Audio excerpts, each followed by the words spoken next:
नमस्कार and welcome you to world affairs. मैं हूं प्रशांत धवन। नाउ रिसेंटली आपने देखा होगा बहुत से आर्टिकल्स पब्लिश हुए हैं आनंद महिंद्रा साहब की एक ट्वीट को लेकर। देश के बड़े इंडस्ट्रियलिस्ट आनंद महिंद्रा ने हाल ही में एक ट्वीट करी और इस ट्वीट में ये कहा कि शुक्र है हमारे पास इसरो है। यूके का जो फेलियर हुआ है ये देखकर तो जेन्युइनली हमें थैंकफुल होना चाहिए कि भारत के पास इसरो जैसी कामयाब स्पेस एजेंसी है ना। यहाँ पे आप देख पाओगे नीचे आपको दिखेगी बीबीसी की एक ट्वीट, बीबीसी की ब्रेकिंग न्यूज की ट्वीट है। ये ट्वीट कह रही है कि यूके का स्पेस मिशन फेल हो चुका है। यूके ने खुद सैटेलाइट अंतरिक्ष में भेजने की कोशिश करी अपनी धरती से, ये फेल कर गए। और इसके रिस्पॉन्स में इन्होंने ये कहा कि मैं मानता हूं कि इनका मिशन डिफिकल्ट रहा होगा, मगर यूके का ये फेलियर देखकर मुझे लगता है कि हमें और ज्यादा अप्रिशिएट और एडमायर करना चाहिए लॉन्च रिकॉर्ड हमारी स्पेस एजेंसी का। अब आप यहां पर कहोगे अच्छा वेट, तो यूके सैटेलाइट लॉन्च करने की कोशिश कर रहा था, असफल हो गया, तो इसमें बड़ी बात कौन सी है? हमारी भी असफलता रहती है। सैटेलाइट तो ठीक है, कभी आप लॉन्च करते हैं, एक दो बार कभी फेलियर हो भी जाता है। नहीं, यूके का केस स्पेशल इसलिए है और आनंद महिंद्रा साहब भी इसको मेंशन इसलिए कर रहे हैं क्योंकि आप जान के हैरान होंगे, यूके ने अपने इतिहास में, यूनाइटेड किंगडम ने अपने इतिहास में आज तक अपनी धरती से कुछ भी अंतरिक्ष में नहीं पहुंचाया। एक छोटी सी सैटेलाइट भी अंतरिक्ष में नहीं पहुंचाई। और यूके अपने इतिहास में पहली बार, आप कह लीजिए इनके लिए एक ऐतिहासिक मिशन था ये, पहली बार ये लोग अपनी धरती से एक सैटेलाइट लॉन्च करने की कोशिश कर रहे थे। इसमें भी ये लोग फेल कर गए। 2023 में भी यूके वो नहीं कर पा रहा जो इंडिया ने 1980s में ही करके दिखा दिया था। अब आप यहां पर कहोगे मगर ऐसा कैसे हो सकता है? हम यहां पर यूके की बात कर रहे हैं। आई मीन वहां की आप सिटीज देखिए, इतनी सुंदर जगह है, हम लोग वहां पे काम करने के लिए जाते हैं, वीजा के लिए लोग तरसते हैं वहां पर। How can this be? मगर ये रियलिटी है।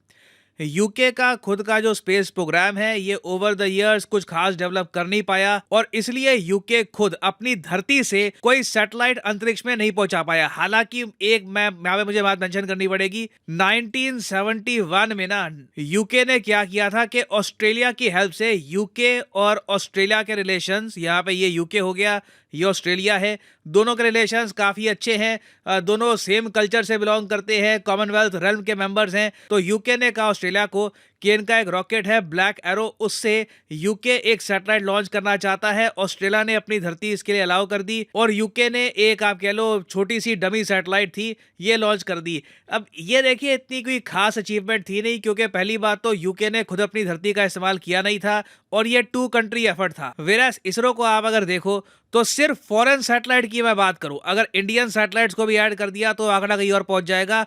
सिर्फ फॉरेन सैटेलाइट्स को ही अगर हम देखें तो नवंबर 2022 तक, as of November 2022, ISRO 385 foreign satellites अपनी धरती से लॉन्च कर चुका है। और यहां पर मैं मेंशन कर दूं कि खुद सैटेलाइट्स लॉन्च कर पाना एक बहुत ही बड़ी प्रिविलेज है। दुनिया में मैं आपको बता दूं गिनती के ना 6-7 देश हैं जो रेगुलर बेसिस पर अपनी सैटेलाइट्स या फिर इवन फॉरेन सैटेलाइट्स को लॉन्च कर सकते हैं। वैसे लिस्ट देखोगे ना तो बोला जाता है कि 11 जी देश हैं, देश आप कह लीजिए, या ओवरऑल स्पेस एजेंसीज हैं जो अंतरिक्ष में सैटेलाइट लॉन्च कर सकती है। मगर इसमें एक तो है जी नॉर्थ कोरिया, जिसने आखिरी बार सैटेलाइट लॉन्च करी थी 2012 में, तब से कोई सैटेलाइट लॉन्च करी नहीं है। तो नॉर्थ कोरिया को यहाँ पे आप ऐड करना चाहें ये आपकी मर्जी है। फिर साउथ कोरिया को आप अगर देखो, जिसने जून 2022 में पहली बार एक डमी सैटेलाइट लॉन्च करी थी, तो ये भी काफी नए हैं। नॉर्थ और साउथ कोरिया को इतना सीरियसली मैं इस लिस्ट में नहीं देखूंगा। फिर आप देखोगे इस लिस्ट में आपको सोवियत यूनियन भी दिखेगा और रशिया भी दिखेगा, जो बेसिकली एक टाइम पर एक ही कंट्री थे। तो ये भी आप कह लीजिए, कहने को 2 कंट्रीज है but they are the same. फिर यूक्रेन का भी यहाँ पर मेंशन है। अब यूक्रेन की अब जो हालत हो गई है, यहाँ पे कोई सैटेलाइट तो लॉन्च होने वाली है नहीं, मगर यूएसएसआर के ज़माने में आप कह लीजिए यहाँ पर कुछ लॉन्चिंग स्टेशन हुआ करते थे, तो यूक्रेन का भी नाम यहाँ पर होना चाहिए नहीं। तो हमने यहाँ पे सीधा सीधा 3 कंट्रीज हटा दी है। उसके बाद आप देखोगे आपको मिलेगा ईरान। ईरान के पास भी जो एबिलिटी है ये कुछ खास है नहीं। यूके का यहाँ पे नाम ऐड किया जाता है, मगर अगेन यूके ने भी ऑस्ट्रेलिया से एक सैटेलाइट लॉन्च करी थी, अब अपनी धरती से लॉन्च करने की कोशिश करी, 2023 में फेल हो गए। तो इन रियलिटी एक्चुअली में आप अगर देखोगे तो गिनती के 6-7 देश हैं, भारत उनमें से एक है जो अपनी सैटेलाइट्स लॉन्च करने में सेल्फ डिपेंडेंट है। अब आप यहाँ पर पूछोगे मगर 2023 में यूके किस तरीके से सैटेलाइट लॉन्च करने की कोशिश कर रहा था और ये फेल कैसे हो गए। देखिए, यूके की एक प्राइवेट कंपनी है, जी हाँ, कोई सरकारी इनकी स्पेस एजेंसी यहाँ पर इन्वॉल्व थी नहीं। वर्जिन ऑर्बिट नाम की यूके की एक प्राइवेट कंपनी है। इनका भी खुद का कोई प्रॉपर रॉकेट नहीं है, इन्होंने भी आप कह लो जुगाड़ सा अपनाया। इन्होंने क्या किया कि एक बोइंग 747 विमान लिया, उसमें ऐड कर दिया अपना ये रॉकेट। यहाँ पे आप देख पाओगे वर्जिन ऑर्बिट का रॉकेट है, जिसको ये कहते हैं लॉन्चर वन। ये लॉन्चर वन रॉकेट से एक सैटेलाइट को अंतरिक्ष में पहुंचाना चाहते थे। पहले जो ये 747 बोइंग है, ये 35,000 फीट की ऊंचाई पे जाएगा, उसके बाद ये रॉकेट का काम शुरू होना था। ना रॉकेट एक ऑर्बिट तक पहुंच गया, मगर उसके बाद एक माल फंक्शन हो गया, ग्लिच हो गया, गलती आ गई यहाँ पर, कहीं ना कहीं एरर हो गया, और उसके बाद ये सैटेलाइट प्रॉपरली लॉन्च अंतरिक्ष में नहीं कर पाए। नाउ पर्सनली आप मुझसे पूछें तो यूके की जो ये वाली कोशिश थी ना, ये भी खोखली सी थी, क्योंकि बोइंग भी यूके की खुद की कंपनी है नहीं, ये एक अमेरिकन कंपनी है। तो आप एक अमेरिकन कंपनी का एयरप्लेन इस्तेमाल कर रहे हो, यूके यहाँ पर ये नहीं कह सकता कि इनके पास खुद एबिलिटी है सैटेलाइट्स लॉन्च करने की। मगर वर्जिन ऑर्बिट ने ये कह दिया कि हिस्टोरिक यूके मिशन अभी बस ऑलमोस्ट सक्सेस होने ही वाला था, मगर लास्ट मोमेंट पर फेल कर गया। The historic first attempt to launch satellites from British soil reach space last night but ultimately fell short of reaching its target orbit. और ऋषि सुनाक के लिए भी ये सैड न्यूज़ है। ये चाहते थे कि इनकी प्राइम मिनिस्टरशिप के अंडर फाइनली एक सैटेलाइट यूके की धरती से अंतरिक्ष में जाए, मगर ये अभी के लिए हो नहीं पाएगा। अब मुझे वैसे ये ऐड करना पड़ेगा कि कभी आपने अगर ऑनलाइन देखा हो, यूके के लोग जब इंडिया के बारे में भला बुरा कहते हैं या फिर कुछ आर्टिकल पब्लिश करते हैं, या फिर इनके जो नेता है वो अपने पार्लियामेंट में खड़े होकर भारत की आलोचना करते हैं, तो इनका मेन कहना ये होता है कि इंडिया का तो स्पेस मिशन है, तो हम इनको एड क्यों दे। तो पहली बात तो अगेन, यूके से इंडियन गवर्नमेंट कोई एड लेती है नहीं। जो गवर्नमेंट टू गवर्नमेंट एड थी ये 2013 में खत्म हो गई थी। और आप देखोगे यूके को सबसे ज्यादा खलता है भारत का स्पेस मिशन। इनको जेन्युइनली फील होती है ये बात कि इंडिया पे ये राज करते थे, अब यही देश स्पेस की फील्ड में यूके से इतना इतना ज्यादा आगे निकल चुका है। आज के समय आप अगर देखो तो इसरो के पास सैटेलाइट लॉन्चिंग कैपेसिटी ऐसी है कि हमारा विदेश मंत्रालय ना इसरो के साथ मिलकर विदेश नीति आगे बढ़ाता है। काफी बार कई देश है, फॉर एग्जांपल मैक्सिको है, अफ्रीकन देश है, साउथ अमेरिका में कई देश हैं।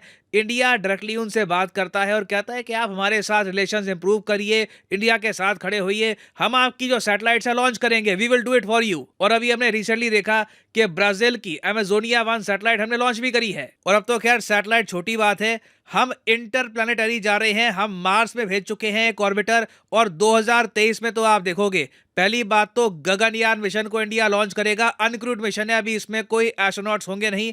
एस्ट्रोनॉट्स वाला जो मिशन है मोस्ट प्रोबेबली 2024 के अंत में होगा। फिर चंद्रयान 3 को हम लॉन्च करेंगे, मून पर फाइनली इंडिया भेजेगा एक रोवर। आदित्य L1 मिशन सन की तरफ ये हम लॉन्च करेंगे। निसार मिशन जहां पर नासा इसरो मिलकर काम करेंगे, मोस्ट प्रोबेबली ये सैटेलाइट इंडिया लॉन्च करने वाला है। फिर एक बहुत ही इंपॉर्टेंट एक्सरे सैटेलाइट भी हम लॉन्च करने वाले हैं। तो 2023 एक हिस्टोरिक साल रहेगा और यूके को कहीं ना कहीं ये बात खलेगी कि इंडिया इतना ज्यादा आगे निकल गया और ये लोग आज तक अपनी धरती से एक सैटेलाइट भी लॉन्च नहीं कर पाए। अब यहां पर आप कहेंगे कि क्या हमको इस बात को लेकर प्राउड फील होना चाहिए। देखिए, प्राउड हमें अपनी अचीवमेंट्स पर फील होना चाहिए। You should be proud of India's achievements. हमारे देश में देखो, जब हम नेगेटिविटी फैलाने में आते हैं ना, तो ऐसी नेगेटिविटी फैलाते हैं कि बस देश में सब कुछ खराब हो रहा है, सब कुछ है ही नहीं अच्छा।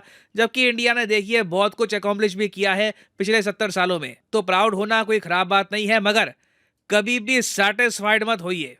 अभी भी बहुत कुछ अकॉम्प्लिश करने को है। नासा, चाइना की स्पेस एजेंसीज हमसे काफ़ी आगे हैं, हमें वहां पर कैचअप करना है। बट अभी के लिए हम प्राउडली कह सकते हैं कि अपने कॉलोनाइजर को हम अंतरिक्ष में अच्छे से हरा चुके हैं। और फाइनली यहाँ पर मैं ये भी ऐड कर दूं कि आप किसी भी एग्जाम की तैयारी कर रहे हैं, चाहे SSC, UPSC, bank, IIT, NEET, आप परचेज कर सकते हैं अनअकैडमी के क्वालिटी कोर्सेज। सिंपली इस वीडियो के कमेंट सेक्शन में जाओ और यहाँ पे आपको मिलेंगे ये link. For example let's say आप प्रिपेयर कर रहे हैं बैंक एग्जाम के लिए, तो बैंक एग्जाम के लिंक पे यहाँ पे आपको करना है क्लिक, और यहाँ पे आपके सामने खुल जाएगा ये पेज। आप परचेज कर सकते हैं प्लस कोर्स यहाँ पर, और जो भी प्राइस यहाँ पर लिखा है ना, ये पे करने की आवश्यकता नहीं है। सिंपली यहाँ पर कोड डालो PD10 और प्राइसेस अपने आप गिरना स्टार्ट हो जाएंगे। You can save a lot of money by using the code PD10। So इसी नोट के साथ यह है वीडियो का अंत। Thank you for listening and as always God bless you all.